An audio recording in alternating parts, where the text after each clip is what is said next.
before all the reaction in Afghanistan, that there were a grand total of maybe 1,500 people in the entire world outside his little group that knew he had done this.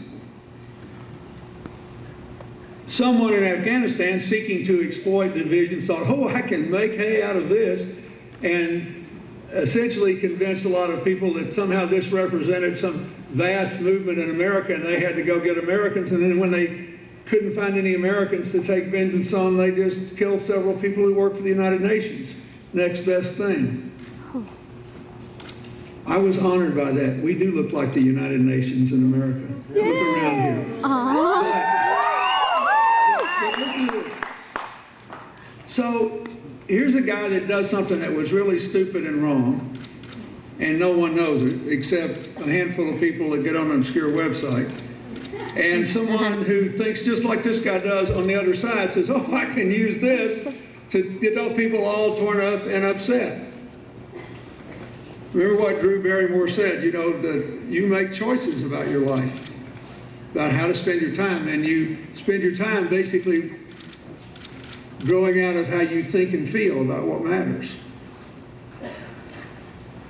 What we're doing today will get nowhere near as much publicity as what was once an anonymous burning of the Quran, which was wrong, used half a world away because of an obscure website by a guy as an excuse to get people all excited to go kill innocent people, which was far more wrong.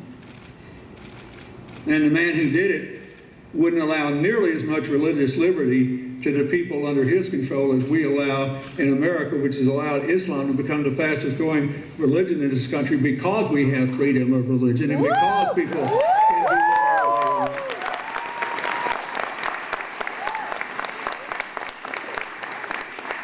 That's why among our wounded warriors from the last two conflicts are American Muslim soldiers. That's why there were 200 Muslims killed in New York City on 9/11 who were there looking for their piece of the American dream as part of what was going on in Lower Manhattan at the time.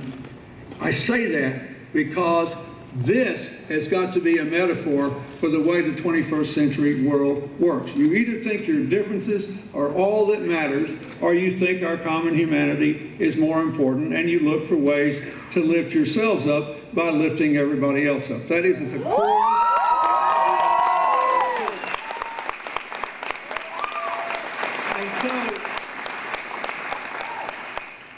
We need to get to work, but we need to remember this when you all go back home. Increasingly, the successful societies of the 21st century will have strong economies, good governance, and private citizens doing public good through NGO networks, where people join together across all the various lines that divide us to do something because it's good for all of us. So, when you're long gone, some child here will receive the benefit of the labor you do. You will never know that person will never know you.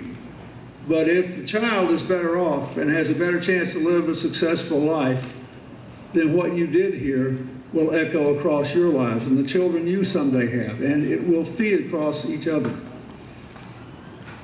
We've got a big decision to make in the modern world that we make every single day in little ways. The world is more interdependent than ever before. We cannot escape the fact that, as you see from this horrible incident in the Quran burning and the consequences of it, there are hardly any secrets in the world. Even though half the things we think we know may not be true, at least everybody's telling everything. So that it is impossible for us to live isolated lives. We should not want to live isolated lives. We should just want the contact we have with other people to be positive, not negative. I still have a little plastic cup that Drew Barrymore gave me the first time she came to my office as the UN ambassador, showing how they measure out food in the poorest countries. And I keep it on my shelf in my office to remind myself that on my worst days, the life that I and my family and the people I love and care about have is better than what 99% of the people who ever lived on planet Earth have. And therefore, we live in a web of mutual impact, so we ought to exercise mutual responsibility. We ought to look around at all these differences and say, this is cool, I like who I am, and I like the differences, but our common humanity matters more. It is a central question that will dominate your lives. It will dominate your lives, all of you young people here, whether what we have in common is more important than our interesting differences.